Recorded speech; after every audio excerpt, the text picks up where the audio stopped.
Well, changes could be coming to local building codes in your area as the state has updated its fire hazard zones. CAL FIRE is rolling out new maps this week showing the zones that are updated for the first time in more than a decade.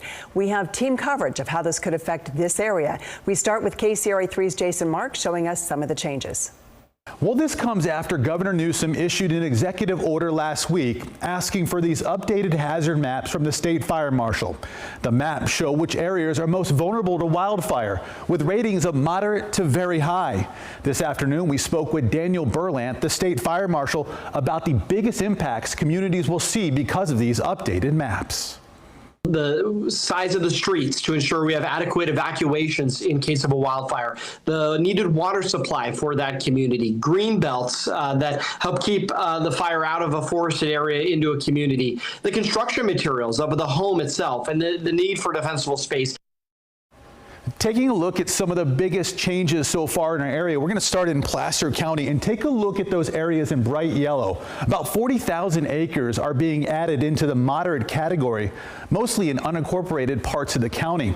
Let's move on to El Dorado County, and we're looking specifically at Placerville and South Lake Tahoe. They're still in the very high category, but both areas saw the number of acres in that very high category reduced. We also saw more than 3,000 acres in the unincorporated parts of the county added into very high. Other big changes we noticed: 1,600 acres in Grass Valley were added into very high, along with 5,000 acres in Truckee and 18,000 acres in unincorporated Sutter County. You might be wondering, will this affect your ability to get insurance? Well, Chief Berlant says no, these should not directly impact your insurance costs. Really important to note that these maps are looking at hazard factors where insurance companies are using risk.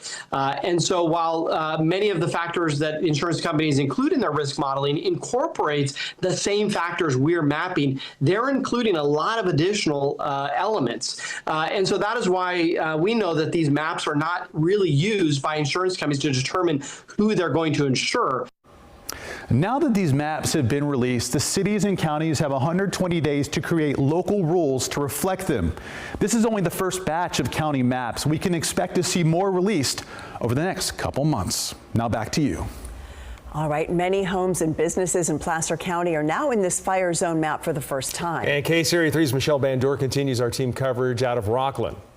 Rows and rows of Rockland homes are now sitting in the new fire hazard severity zones established by the state fire marshal. I think we were all expecting the map to expand. I don't think we yet know what the impacts are going to be. Placer County Board of Supervisors Shanti Landon is seeing the new maps for the fire zones for the first time today. She understands the need to expand risk zones from moderate to very high following the devastating deadly fires in Los Angeles County last month. I really empathize with kind of the challenges that are going to come down with this. CAL FIRE breaks down each county. In Placer, you can see the acres deemed very high risk more than doubled for Auburn since 2011, and it was a little less in Colfax. Look at the map from just 2 years ago. In 2023, the gray area shows no fire risk zones in the communities of Lincoln, Loomis, Rockland, Roseville, and unincorporated areas. Today, they all have areas considered a fire risk. Placer County seeing a total of just over 52,000 acres in the danger zones. Taking a closer look of CAL FIRE's map of Rockland, this orange area in the northeast corner, which means high risk, is a mainly wooded area called Whitney Oaks with some gated neighborhoods nearby. Another orange high-risk area is near Interstate 80 in the southeast corner of the map. Commercial businesses in Rockland Crossing are in that zone, with Walmart as the anchor store and other national chains. Our Office of Emergency Services and our CEO's office are on it, and I believe they're having a meeting this week to kind of just discuss, okay, what do these new maps mean? And then we can kind of start having those conversations around what are things that we can do to help here at the local level. Landon says the new maps are a good reminder to take a look at your property and prepare it for any possible fires. In Rockland, Michelle Bandor, KCRA 3 News. We did attempt to reach out to Placer County OES, but it's a county holiday, so no one was available. Well, right now on the KCRA.com website and inside our app, you can find an interactive map to see very high fire hazard zones by county. We'll continue to follow any of these new updates from CAL FIRE, and we When new maps for a region are put out, we'll keep you up to date on air and online.